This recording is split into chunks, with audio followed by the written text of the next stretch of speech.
Hello विद्यार्थी मित्रांनो, आज आपण स्वाध्याय क्रमांक 10.2 पाहणार आहोत. ह्याच्यातला आपला पहिला प्रश्न आहे, 64 मी गुणिले 36 मी मापाच्या आयताकृती शेताचे क्षेत्रफळ जर चौरसाकृती शेता इतकेच असेल तर चौरसाकृती शेताची बाजू किती. म्हणजे आपल्याला काय सांगितलं, आयताचे क्षेत्रफळ दिले त्याने आणि जेवढं आयताचं क्षेत्रफळ आहे तेवढंच त्यांनी आपल्याला सांगितलं की चौरसाचे क्षेत्रफळ. ठीक आहे. आणि मग आपल्याला सांगितलं की चौरसाची ती बाजू जी आहे आपल्याला ते काढायची. मग आपल्याला माहित आहे चौरसाच्या क्षेत्रफळाचं सूत्र काय. चौरसाचे इथे काय सांगितलं, चौरसाचे क्षेत्रफळ ते लिहून घेऊ. पहिले चौरसाचे क्षेत्रफळ हे कशाच्या क्षेत्रफळा एवढे आहे, ते आयताच्या क्षेत्रफळा एवढे.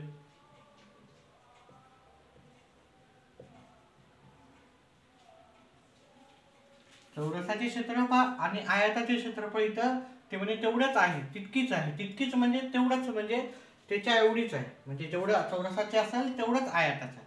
मग आपल्याला चौरसाच्या क्षेत्रफळाचं सूत्र माहिती आहे. चौरसाचे क्षेत्रफळ म्हणजे बाजू गुणिले बाजू किंवा बाजूचा वर्ग. आणि आयताचं क्षेत्रफळ त्यांनी दिलेलं आहे 64 गुणिले 36. इथे 64 गुणिले 36.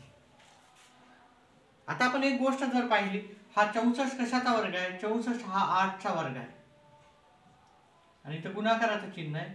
आणि 36 कशाचा वर्ग आहे, 6 चा वर्ग आहे, हे की नाही. 64 हे 8 चा वर्ग 64 आणि 6 चा वर्ग 36.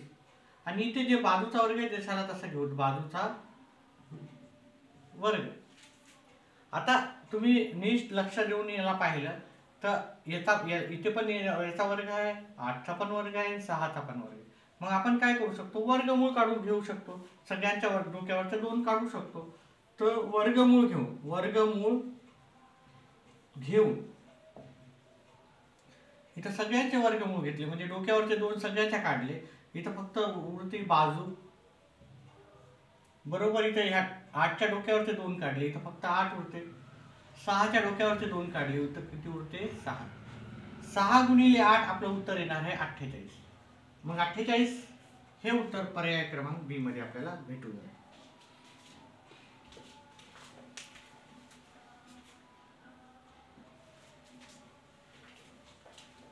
आपला दुसरा प्रश्न आहे, 10 मीटर गुणिले 12 मीटरच्या सभागृहाला मळवण्यासाठी 10 सेमी 8 सेमीच्या किती आयताकार फरशा लागतील. आता इथं जर तुम्ही पाहिलं, ठीक आहे, आपल्याला किती फरशा लागतील असं विचारलं तर मग आपल्याला याचं एक सूत्र लिहायचं. पहा, आपल्याला माहिती आहे फरशाची संख्या काढायचं एक सूत्र आहे, फरशांची संख्या. हे कसं काढायचं, सभागृहाचं क्षेत्रफळ काढायचं आणि एका फरशेचं क्षेत्रफळ. सभागृहाचं क्षेत्रफळ किंवा खोलीचं क्षेत्रफळ, खोली विचारू काही जरी विचारलं त्याचं क्षेत्रफळ काढायचं. इथं काय म्हणलं ते सभागृह, खोली जर म्हणलं तर खोली, अजून काही एक्स्ट्रा दुसरी गोष्ट म्हणली तर तिथं दुसरी गोष्ट.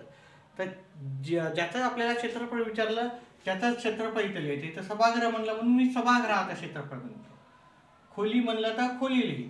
ओके. सभागृहाचे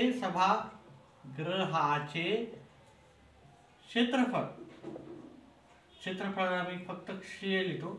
ओके. शे म्हणजे क्षेत्रफळ आणि फरशीचं क्षेत्रफळ.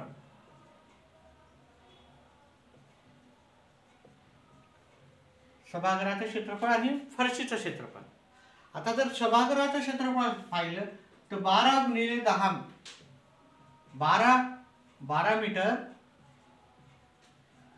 गुणिले 10 मीटर आणि फरशीचं जर क्षेत्रफळ पाहिलं आपण तर 10 सेंटीमीटर गुणिले 8 सेंटीमीटर.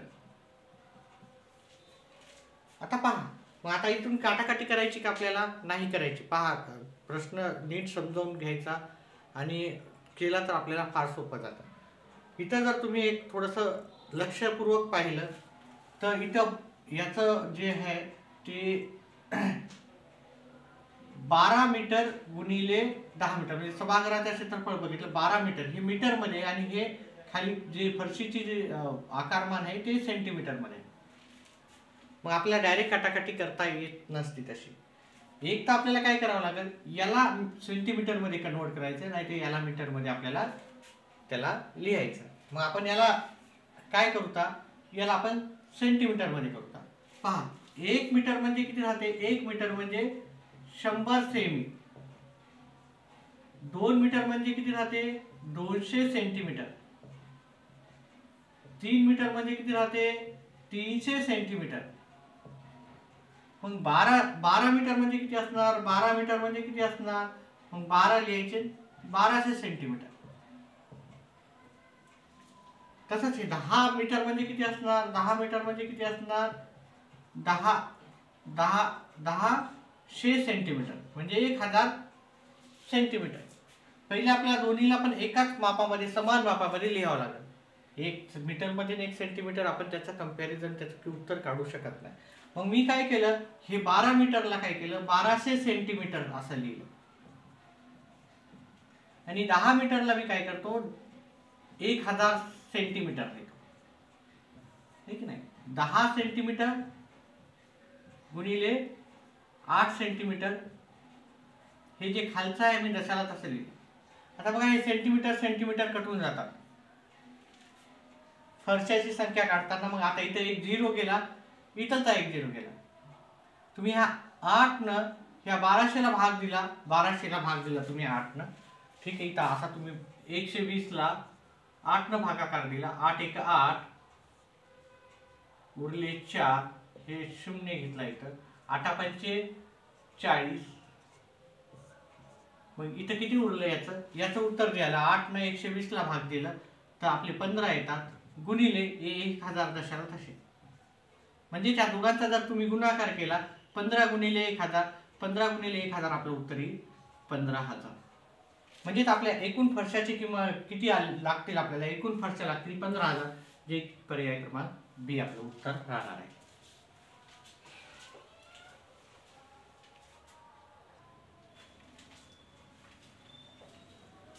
आपला तिसरा प्रश्न असा आहे, अलीने 100 सेमी लांबीच्या तारेचा एक काटकोन चौकोन बनवला. म्हणजे 100 मीटर अशी तार आहे, त्याचा त्याने काय केला, एक काटकोन चौकोन बनवला, म्हणजे चौकोन बनवला. हा ताराला वाकवून त्याने काय केलं, काटकोन चौकोन असा म्हणजे चौरस बनवला त्याने. ठीक आहे, चौरस बनवला. या काटकोन चौकोनाचे कमाल क्षेत्रफळ असू शकते. मग याचं क्षेत्रफळ किती हे आपल्याला ते काढायचं. ठीक आहे, म्हणजे पहा ही तार म्हणजे काय असते, तार म्हणजे त्याची परिमिती असते, हा लक्षात ठेवा. एक ताराची लांबी म्हणजे तारेची लांबी म्हणजे तारेची परिमिती. तारेची लांबी किंवा कशाची पण लांबी म्हणलं तर काय राहते, लांबी म्हणजे परिमिती. एक गोष्ट लक्षात ठेवा, लांबी म्हणजे परिमिती. आपल्याला काय, लांबी म्हणजे परिमिती, परिमिती दिलेली आहे. म्हणजे आपल्याला चौरसाची परिमिती दिलेली आहे, त्या चौरसाच्या परिमितीवरून आपल्याला त्याचं क्षेत्रफळ विचारलेलं आहे. त्याचं कमाल क्षेत्रफळ किती असू शकते. म्हणजे आपल्याला काही नाही, परिमितीचं आपल्याला काय करावं लागेल, त्याची बाजू काढावं लागेल. एक बाजू आली की त्याचे क्षेत्रफळ ऑटोमॅटिकली निघून जाईल. मग आपल्याला चौरसाची परिमितीचं आपण पहिले सूत्र लिहूया. चौरसाची परिमिती म्हणजे आता तर आपल्याला चौरसाची परिमिती दिलेली आहे, त्या परिमितीवरून आपल्याला त्याची बाजू काढायची आणि बाजू आल्यावर आपल्याला त्याचं क्षेत्रफळ निघेल. म्हणजे परिमितीवरून आपल्याला क्षेत्रफळ कसं काढायचं हा त्याचा प्रश्न आहे. चौरसाची परिमिती बरोबर 4 गुणिले बाजू, हे त्याचं सूत्र आहे. किंवा चौरसाची परिमिती त्याने किती दिली, 100 दिलेली आहे.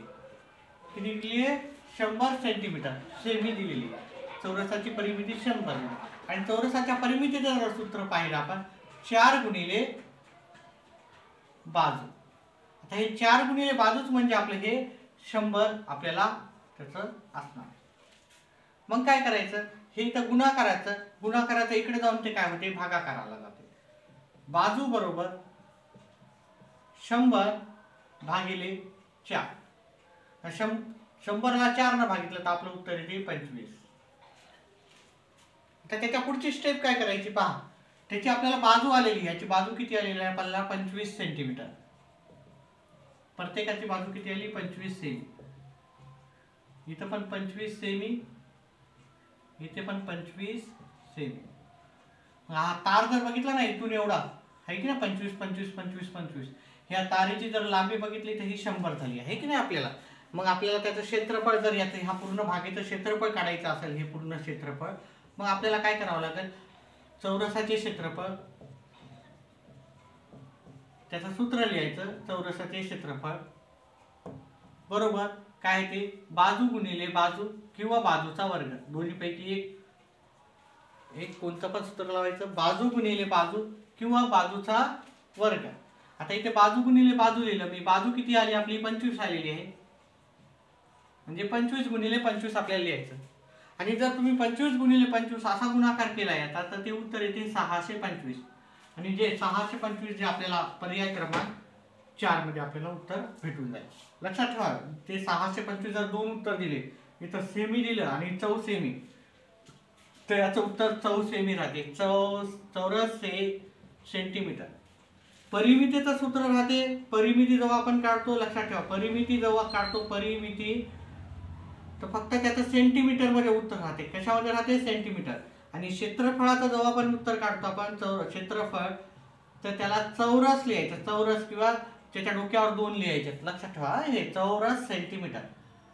जेव्हा पण आपल्याला परिमितीचं उत्तर विचारतात तेव्हा फक्त सेंटीमीटर मध्ये येते, आणि जेव्हा क्षेत्रफळाचं उत्तर विचारतात त्याचं चौरस सेंटीमीटर. मग जर पर्यायामध्ये जर आपल्याला 625 चौसेमी असले असते आणि फक्त सेंटीमीटर असले असते तर आपण उत्तराला चौसेमीला टिक करायला पाहिजे. ठीक आहे.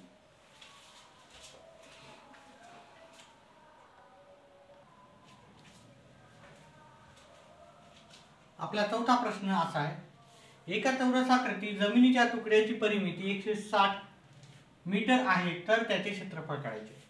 म्हणजे हा प्रश्न अगदी जो तिसरा प्रश्न केला त्याच्यासारखाच आहे. परिमिती दिली, त्याचे क्षेत्रफळ काढायचे. म्हणजे असा हे जमिनीचा तुकडा आहे, ठीक आहे, चौरसाकृती. मग याची प्रत्येक बाजू काढायची, आपल्याला परिमिती दिलेली आहे बघा, परिमिती दिली. मग ह्याचं काय करायचं, क्षेत्रफळ काढायचं. मग आपण पहिले काय करूता, बाजूची लांबी काढूता प्रत्येकाची. मग चौरसाचे क्षेत्रफळ, चौरसाची परिमिती लिहा, चौरसाची परिमिती किती दिली त्यांनी 160. चौरसाची परिमिती किती दिलेली आहे आपल्याला, 160 मीटर आहे की नाही. चौरसाची परिमिती दिली 160 आणि चौरसाच्या परिमितीचं जर सूत्र पाहिलं 4 गुणिले बाजू, हे त्याचं सूत्र आहे. चौरसाची परिमिती काय आहे, 4 गुणिले बाजू त्याचं सूत्र आहे, आणि ती किती आहे आपल्याला 160 मीटर आहे. मग काय केलं आपण, हे गुणाकाराचं इकडे भागाकारला लिहिलं, बाजू बरोबर 160 मीटर भागिले 4. आता 160 ला आपण जर 4 न भागितलं ती आपली बाजू येणार आहे. बाजू किती येणार आहे आपली, बाजू येणार 4 × 4, 4 × 16, हे 0 ला 0, भागाकार करा, तुमचं उत्तर येईल 40. त्याच्यानंतर काय करायचं आपल्याला, आता त्याचे क्षेत्रफळ किती हे काढायचं. म्हणजे ही बाजू किती आलेली आपल्याला 40 मीटर आलेली प्रत्येकाची, आहे की नाही. हे 40 मीटर, ही पण 40 मीटर बाजू आहे. परिमिती म्हणजे पहा, हे भाग हे राहतो ना इथून एवढं, हे रनिंग करतो आपण, हे शेवटचा भाग म्हणजेच परिमिती राहते. आणि क्षेत्रफळ म्हणजे काय राहते, पूर्ण भाग राहतो त्याला क्षेत्रफळ म्हणतो, पूर्ण सगळा भाग. आता आपल्याला क्षेत्रफळ काढायचे, तर चौरसाचे क्षेत्रफळाचे सूत्र बोलतात, चौरसाचे क्षेत्रफळ, त्याचं सूत्र काय, बाजू गुणिले बाजू, बाजू गुणिले बाजू. बाजू इथं किती आलेली 40 गुणिले 40, 4 × 16, या दोघांचा गुणाकार केला तर 4 × 16 आणि 2 0 जशाला तसे. ठीक आहे. चौरस इथं मीटर असल्यामुळं मीटर लिहायचं, 1600 चौरस मीटर. तर 1600 चौरस मीटर आपल्याला पर्याय क्रमांक डी मध्ये उत्तर मिळेल.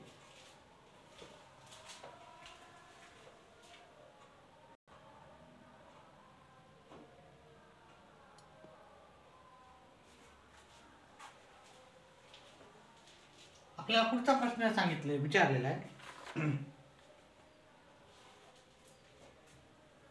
9 मीटर लांबी, 2 मीटर रुंदी आणि 50 सेंटीमीटर उंची असलेल्या झाकणाशिवाय उघड्या डब्याच्या पत्राचे एकूण पृष्ठफळ आपल्याला काढायचं.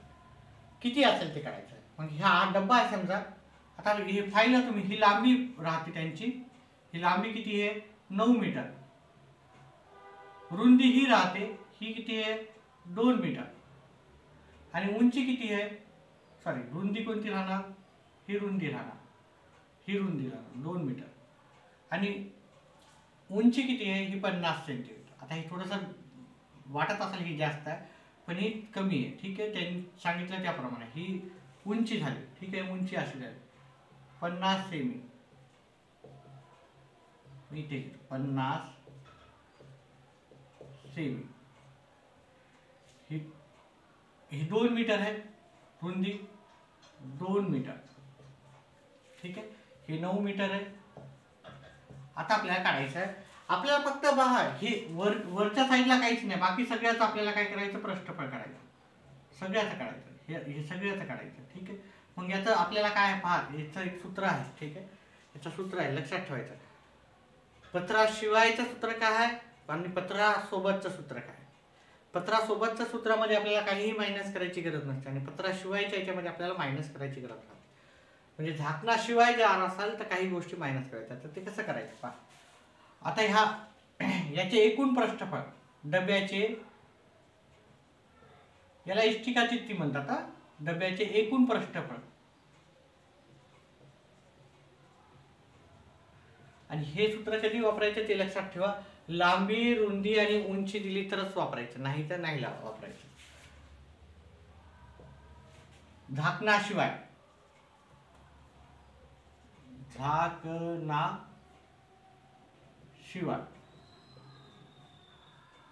झाकणाशिवाय 2 ब्रॅकेट में LB plus BH plus LH, आणि वजाबाकी करायचं. वजाबाकी काय करायचं, लांबी गुणिले रुंदी, L इंटू B, कारण ह्या वरच्या भागात आपल्याला पृष्ठफळ काढून टाकायचं, त्याच्यातलं हे उघडं आहे ना हे, मग हा भागाचा आपल्याला क्षेत्रफळ लिहायचं. झाकणाशिवाय जर म्हणले आहे ना, झाकणाशिवाय, तर मग हे उत्तर असं करायचं, मायनस करायचं. आणि जर झाकणाशिवाय जर नाही विचारलं असतं तर मग हे लिहायचं, एवढा भाग काहीच लिहायची गरज नव्हती, डायरेक्ट एवढं लिहायचं. हे कधी लिहायचं, जेव्हा लांबी, रुंदी आणि उंची हे तिन्ही दिलं तर हे सूत्र लिहायचं. झाकणाशिवाय म्हणलं की इकडचा भाग लिहायचा, आणि झाकणाशिवाय आपल्याला काही म्हणलंच नाही त्याने, फक्त त्याचं आपल्याला क्षेत्रफळ विचारलं, पृष्ठफळ विचारलं, तर मग एवढं इथून एवढं सूत्र लिहायचं, एवढा बाकीचा भाग लिहायची काहीही गरज नाही. ही गोष्ट लक्षात ठेवा. ठीक आहे, मी काय म्हणलो, जर इथं हा जर झाकणाशिवाय असं काही लिहिलं नसतं तर हे पण लिहायची गरज नाही. इथं झाकणाशिवाय म्हणलं म्हणून आपण जास्तच आपल्याला कॅल्क्युलेशन करावं लागणार. आता काय करायचं बघा, L म्हणजे काय राहते, L म्हणजे लांबी, B म्हणजे काय राहते, रुंदी, आणि H म्हणजे काय राहते, त्याची उंची. आता आपण पहा, हे H सेंटीमीटर मध्ये दिलं, 50 सेंटीमीटर म्हणजे किती मीटर हो, आपण सगळ्याला मीटर, इथं मीटर दिलेलं आहे, मग इथं पण आपल्याला मीटर लिहायचं, तर मग आपण हे मीटर मध्ये किती येणार, 0.5 मीटर. कारण 100 मीटर म्हणजे 100 सेंटीमीटर म्हणजे 1 मीटर, तर इथं 50 सेंटीमीटर दिलं, 50 म्हणजे अर्धा मीटर. ठीक आहे, बघा 100 सेंटीमीटर बरोबर 1 मीटर, मग आपल्याला 50 सेंटीमीटर दिलेलं आहे. ते 50 सेंटीमीटर म्हणजे 100 म्हणजे 1 आहे, 50 म्हणजे त्याचा अर्धा, अर्ध्याला आपण काय लिहितो 0.5. ठीक आहे, मग याच्या जागी मी 50 सेंटीमीटरच्या जागी काय लिहिलं 0.5 मीटर. आता आपण आपल्याला ज्या संख्या आहे ते आपण टाकू आपल्या सूत्रामध्ये. हे 2 ला 2 पहा, हे सूत्रामध्ये 2 आहे, त्याच्यामुळे बरेच मुलं म्हणतात की सर हे 2 कुठून आले, हे सूत्रच आहे. ठीक आहे, एकूण पृष्ठफळाचं 2 L म्हणजे लांबी, लांबी किती आहे 9, इथं काही नसतं म्हणजे गुणाकाराचं चिन्ह आहे.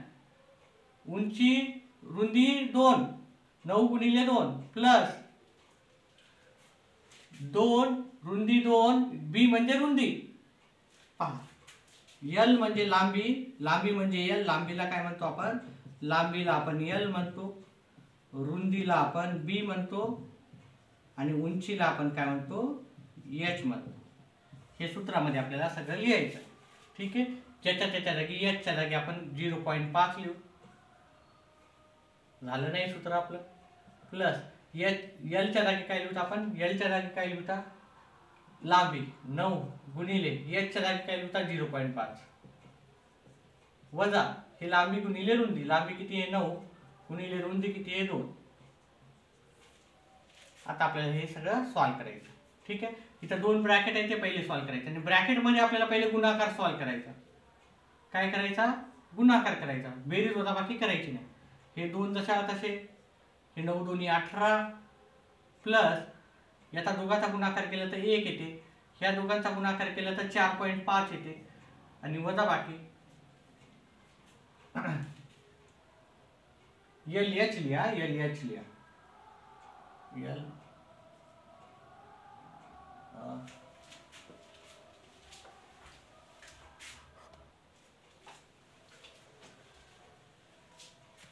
हा डबा, हा कंस वेगळा सोडवला तर हा कंसाचं उत्तर किती, 9 गुणिले 2, इथं 18 आहे. आता हे 2 ह्या तिघांची बेरीज करा, ह्या तिघांची जर बेरीज केली तर ते उत्तर येईल आपल्याला 19, 19 मध्ये 4 मिळवले 23, 23.5 आणि वजा 18. आता गुणाकार करायचा का वजाबाकी करायची, तर पहिले गुणाकार करायचा कंचे भागवियोगानुसार. ह्या दोघांचा गुणाकार केला 46 आणि 47, 47 वजा 18. तुम्ही गुणाकार करून पहा, याचा उत्तर येते 47, 47 वजा 18, 47 मधून 18 वजा केलं तर आपलं उत्तर येते 29. 29 मीटरचा वर्ग, मीटरचा वर्ग. मग आपल्या उत्तर पर्याय क्रमांक ए मध्ये आपल्याला उत्तर मिळून जाईल.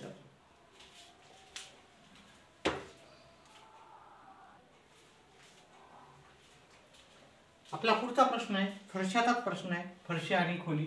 एका हॉलची मापे दिलेली त्यांनी आहेत अशी, आणि आपल्याला काय करायचं, फरशा ह्या आकाराच्या फरशा बसवायच्या आहे. तर आपल्याला किती फरशा लागतील, म्हणजे आपल्याला काय करायचं, फरशाची संख्याचं सूत्र लिहायचं, फरशांची संख्या, त्याचं जर सूत्र पाहिलं आपण, ओके. हॉलचे, इथं हॉल लिहिलं तर हॉल लिहायचं, खोली लिहिलं तर खोली, सभागृह लिहिलं तर सभागृह. हॉलचे क्षेत्रफळ आणि खाली काय लिहायचं, भागिले फरशाचे क्षेत्रफळ. हॉलचे क्षेत्रफळ कसं असणार, मग हॉलचे क्षेत्रफळ असणार आपल्याला, पहा इथं हॉलचे क्षेत्रफळ दिलेलं आहे का, सूत्र वगैरे काही लिहायची गरज नाही. 24 मीटर गुणिले 20 मीटर, आणि फरशाचं पण क्षेत्रफळ दिलेलं आहे ना, काय दिलेलं आहे, 0.4 मीटर गुणिले 0.3 मीटर. आता पहा इथे मीटर मीटर सगळीकडे आहे, त्याच्यामुळे आपल्याला काही मापामध्ये फरक करायचा नाही. फक्त एवढंच आलं की त्या दशांश मध्ये आलेले आपण दशांश काढून टाकू. दशांश काढण्यासाठी आपल्याला काय करावं लागेल, इथं पहा दशांश नंतर एक अंक आहे, इथं पण दशांश नंतर एक, म्हणजे ह्या संख्येला मी काय करतो, दशांश नंतर एक एक असल्यामुळे मी खालच्या साईडला घेतो. हे 24 गुणिले, मी मीटर मीटर कट करून टाकू आपण, 24 गुणिले 20, दशांश नंतर एक आणि दशांश नंतर अजून एक आहे, म्हणजे दशांश नंतर एकूण 2 संख्या असल्यामुळे मी काय करेल, याला 1 लिहून 2 शून्य लिहून, दशांश नंतर 2 संख्या आहेत एकूण, त्याच्यामुळे मी वरी 100 लिहितो आणि खाली याचे दशांश मी काढून टाकतो. असं आपण करू शकतो. खाली दशांश नंतर किती अंक आहे, 2 अंक आहे, म्हणून मी खाली वरी काय केले, 100 न गुणाकार केलेला.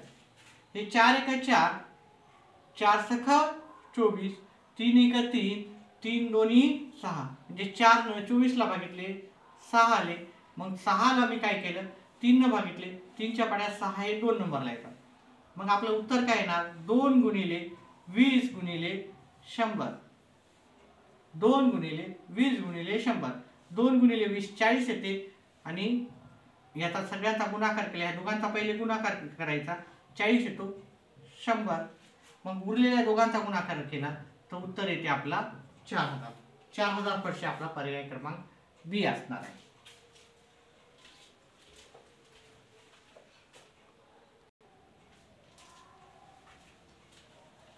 आपला पुढचा प्रश्न आहे, एका समकोन म्हणजेच काटकोन त्रिकोणाच्या 2 बाजूची लांबी दिलेली आहे. किती दिली आहे, 5 सेंटीमीटर आणि 12 सेंटीमीटर असल्या त्रिकोणाची परिमिती किती असेल ते आपल्याला सांगायचं. म्हणजे आपल्याला एक काटकोन त्रिकोण काढायचा आहे. पहिले काटकोन त्रिकोण, ठीक आहे. समकोन म्हणजे काटकोन त्रिकोण. पहा काटकोन त्रिकोणाची ही जी बाजू असते, ठीक आहे, हा काटकोन त्रिकोण आहे. काटकोन त्रिकोणाच्या समोर हे 90 अंशाच्या समोरची जी बाजू राहते त्याला कर्ण म्हणतात. काय म्हणतात, कर्ण. 90 अंशाच्या समोरील जी बाजू असते कर्ण, आणि ह्या उरलेल्या बाजू असतात, हा कर्ण असतो आणि ह्या उरलेल्या बाजू. तर त्यांनी या कर्णाची लांबी न देता आपल्याला उरलेल्या ज्या 2 बाजू आहेत त्याची लांबी दिली. म्हणजे ही 5 मीटर दिली, 5 सेंटीमीटर, आणि ही किती दिली 12 सेंटीमीटर.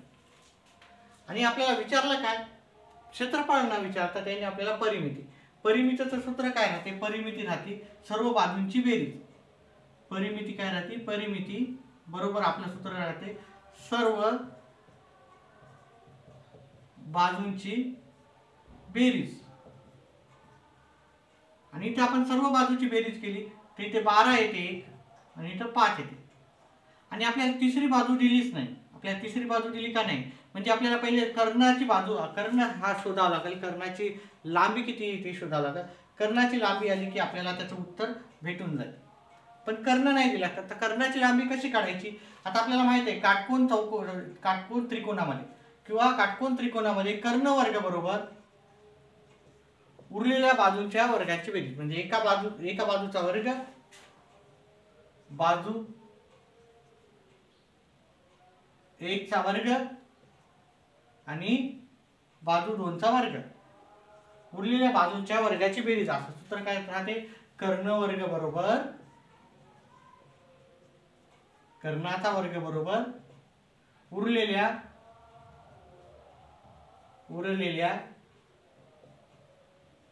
बाजूच्या वर्गाची बेरीज. मग आपल्याला काय करावं लागेल बघा, उरलेल्या बाजू कोणत्या आहेत पहा. हे कर्ण वर्ग आपल्याला काढायचा. उरलेल्या बाजू किती आहे, एक 12 आहे बाजूच्या वर्गाची, आणि एक किती आहे 5. उरलेल्या बाजूच्या वर्गाची बघा, उरलेल्या बाजू ह्या आहेत आणि त्याच्या वर्ग. आता ह्या वर्ग घेतले त्याचे आणि त्याच्या बेरीज केली. आता ह्या दोघांची बेरीज केली आपण, मग याचा 12चा वर्ग येते 144 आणि 5चा वर्ग येते 25. ह्या दोघांची जर बेरीज केली तर येते आपले 169. ठीक आहे. पण इथं आपल्याला कर्ण वर्ग बरोबर, म्हणजेच कर्ण वर्ग बरोबर आपल्याला काय आलं 169. हा तर पाहायचं. आता पाहिलं तुम्ही, हा 169 जर कशाचा वर्ग आहे आपल्याला शोधायचा. इथे पण वर्ग आहे तर इथं पण वर्ग पाहिजे की नाही. मग हा 13 हे का कशाचा वर्ग आहे 169, हा 13चा वर्ग आहे.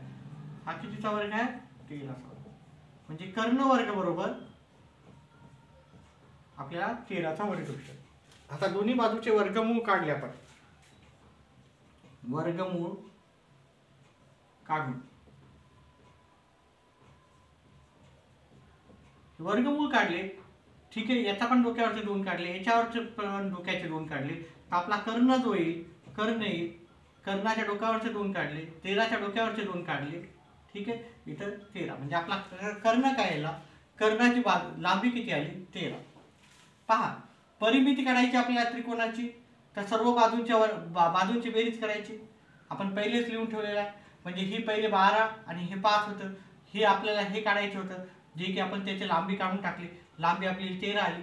आता हे सगळ्यांची बेरीज करायची. 12 आणि 5 17, 17 मध्ये 13 मिळवले 30 आपल्याला सेंटीमीटर त्याचं उत्तर असणार. 30 सेंटीमीटर इथं पर्याय क्रमांक डी मध्ये आपल्याला भेटून जाईल.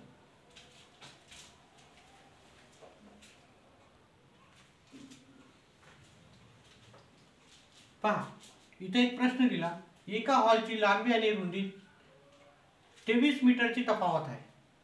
जर हॉलच्या फरसभिंतीची परिमिती आपल्याला परिमिती दिलेली आहे आणि आपल्याला हॉलचे क्षेत्रफळ काढायचे, म्हणजे परिमिती दिली आपल्याला क्षेत्रफळ काढायचे.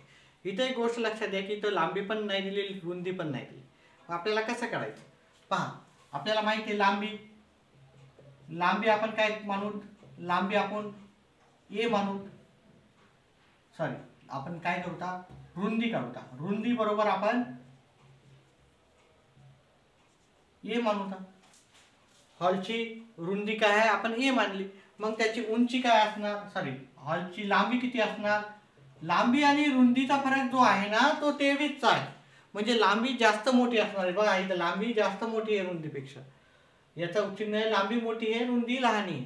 दोघातला फरक किती आहे 23चा. म्हणजे लांबी काय असणार 23 मीटरनं जास्त असणार. ठीक आहे. जर आपण रुंदी ए पकडली तर लांबी आणि रुंदीचा फरक किती आहे, तफावत आहे 23चा. तफावत म्हणला तर तुम्ही बेरीज पण घेऊ शकता, वजाबाकी पण घेऊ शकता.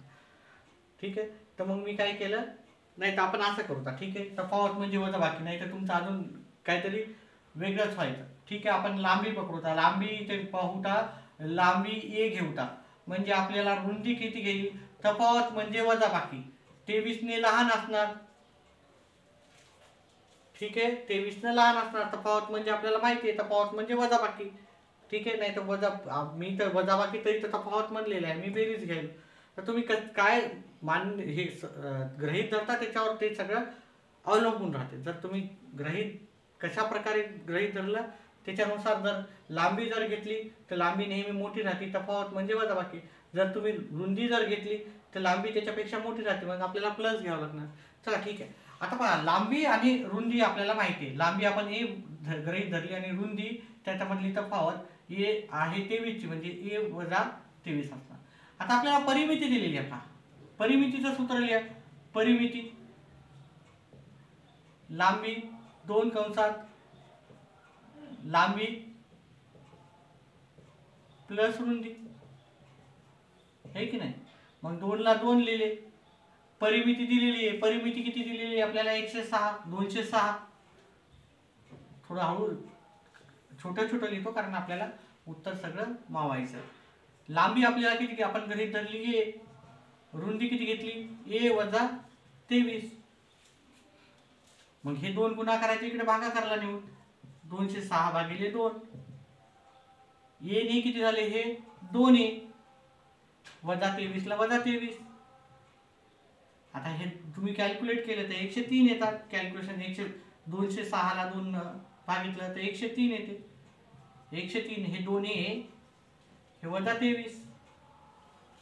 आता काय करायचे, वजाच जाते इथं बेरीज दिला जाते, 103 प्लस 23 बरोबर 2a येईल आपलं.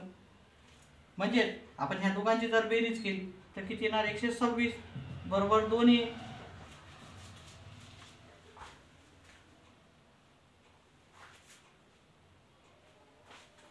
बहुतेक हे दिसत नाही आहे, ठीक आहे, मी काय करतो हे इथे लिहितो. पहा, ह्या दोघांची बेरीज केली तर काय येणार, 126 बरोबर 2a. आता बघा, हे इथं काय नसते म्हणजे गुणाकार असते, गुणाकाराचं इकडे गेलं तर काय होणार, भागाकार. 126 भागिले 2 बरोबर a. ह्या 126 ला 2 न जर भागितलं आपण तर आपल्याला भेटते 63 उत्तर. म्हणजे आपलं a बरोबर किती आलं, 63. म्हणजेच लांबी माझी किती आली, 63 आलेली आहे. लांबी किती आहे, a बरोबर 63. रुंदी काय असणार, a वजा 23, म्हणजे आपण 63 मधून 23 वजा केली तर आपल्याला किती, रुंदी किती येणार, 40. इथलच्या इथेच करतो कॅल्क्युलेशन. म्हणजे लांबी आपली a बरोबर 63 आली, रुंदीत लांबीत फरक आहे 23 चा, 63 मधून 23 वजा केले तर आपली ही 40 आली. ह्या दोन गोष्टी आपल्याला लक्षात ठेवायच्या. आणि आपल्याला काय करायचं, हॉलचे क्षेत्रफळ काढायचे. हॉलचे क्षेत्रफळ काय येणार, हॉलचे क्षेत्रफळ लांबी गुणिले रुंदी, लांबी गुणिले रुंदी, l इंटू बी. लांबी किती आहे आपली, लांबी आहे 63 आणि आपली रुंदी किती आहे 40. ह्या दोघांचा गुणाकार करा, 63 गुणिले 40, 3 ला 3, सॉरी 0 न गुणाकार केला तर 0च उत्तर येते. 4 त्रिकम 12 ला 2, हातचाला 1, 24 आणि 1 25, 0 2 5 2, म्हणजे आपलं उत्तर येणार 2520 आहे आपलं उत्तर आहे, जे की पर्याय क्रमांक बी मध्ये आपल्याला मिळून जाईल.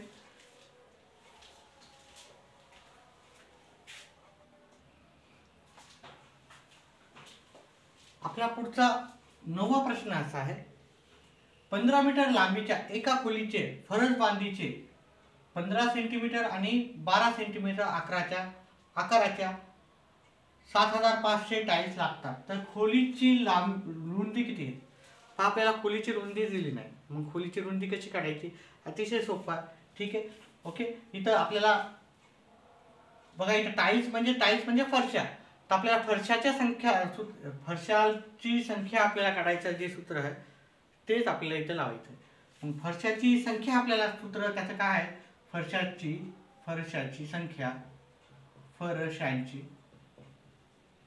संख्या याचं जे सूत्र आहे आपल्याला माहिती आहे, काय आहे, खोलीचे क्षेत्रफळ, खोली किंवा हॉलचे क्षेत्रफळ भागिले, ओके, इथं टाइल्स म्हणजे फरशी, मग इथं टाईल्स लिहा की फरशीचे क्षेत्रफळ लिहा. फरशीचे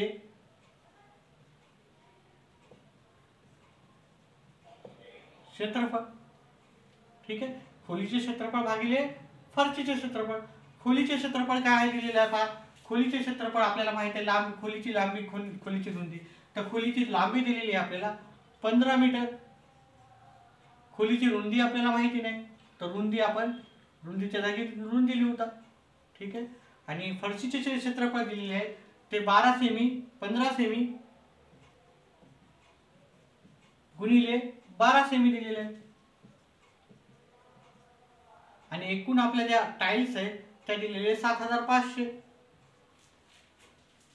आता इथं पाहिलं, इथं 1 सेंटीमीटर आणि 1 मीटर आहे. मग असं चालणार आहे का नाही चालणार. मग आपण सगळ्याला काय करूता, याला 15 मीटरला 15 मीटर म्हणजे किती सेंटीमीटर होता ते आपल्याला माहित आहे. 1 मीटर म्हणजे 100 सेंटीमीटर. 2 मीटर म्हणजे 200 सेंटीमीटर. म्हणजे 15 मीटर म्हणजे 1500 सेंटीमीटर गुणिले रुंदी भागिले 15 गुणिले 12.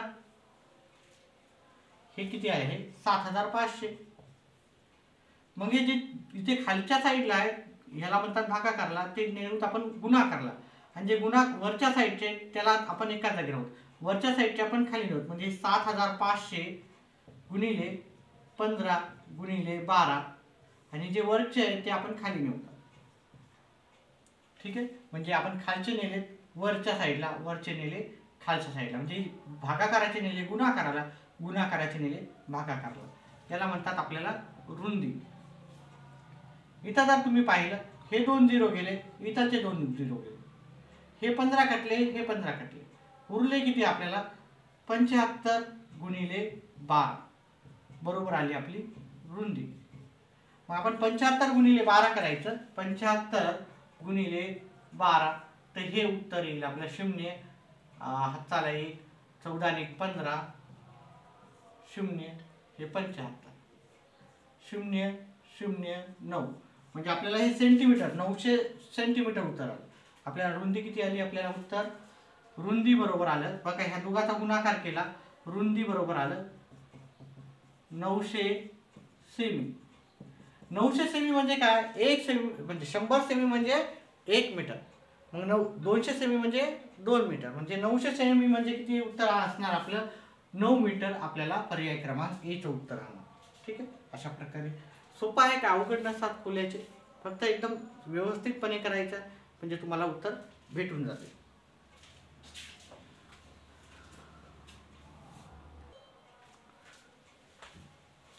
आपला पुढचा 10वा आणि शेवटचा प्रश्न आहे. ठीक आहे. हा शेवटच्या प्रश्नामध्ये पण आपल्याला काय विचारलं बघा, ह्या एका हॉलची लांबी रुंदी दिलेली आहे आणि आपल्याला अजून हे तक्तापोशी लाद्या म्हणजे काय, आपल्याला अजून फरशाचाच प्रश्न आहे. मग आपल्याला काय करायचं, किती लाद्या लागतील म्हणजेच आपल्याला किती फरशा लागतील. मग इथे पण लाद्याचंच आपल्या सूत्र म्हणजे फरशाचं सूत्र लिहायचं. फरशाची संख्या, फरशांची किंवा लाद्याची संख्या पण लिहू शकता. संख्या इथं लादी लिहूता, लाद्या. ठीक आहे. किती लाद्या लागतील. ठीक आहे. तर याचं जे पहिलं क्षेत्रफळ दिलं ते 12 मीटर गुणिले 10 मीटर दिलं. आणि लादीचे जे क्षेत्रफळ आहे ते 10 सेमी आणि 8 सेमी दिलं, है की नाही. मग आपण काय करायचं, मीटरचा सेंटीमीटर बघा, 12 मीटर म्हणजे किती, 12 मीटर म्हणजे 1200 सेंटीमीटर. आता आपण भरपूर प्रश्न पाहिलेले. 1 मीटर म्हणजे 100 सेंटीमीटर, 2 मीटर म्हणजे 200 सेंटीमीटर, 3 मीटर म्हणजे 300 सेंटीमीटर, 12 मीटर म्हणजे 1200 सेंटीमीटर आणि 10 मीटर म्हणजे 1000 सेमी. इथं 10 सेमी आणि इथं 8 सेमी. हे 1 शून्य गेला, इथं हा 1 शून्य गेला. या 8 न 120 ला भागाकार केला तर याचं उत्तर येते 15. म्हणजे 15 गुणिले हे 1000 केले, 15 गुणिले 1000 आपलं उत्तर येते 15000. आपल्याला किती लाद्या लागणार, आपल्याला एकूण लागणार आहे 15000 लाद्या, जे की पर्याय क्रमांक 2 मध्ये आपल्याला उत्तर भेटेल. अशा प्रकारे हा स्वाध्याय क्रमांक 10.2 संपलेला आहे. व्हिडिओ जर समजला असेल तर व्हिडिओला लाईक आणि चॅनलला सबस्क्राईब नक्की करा. व्हिडिओ पाहिल्याबद्दल धन्यवाद.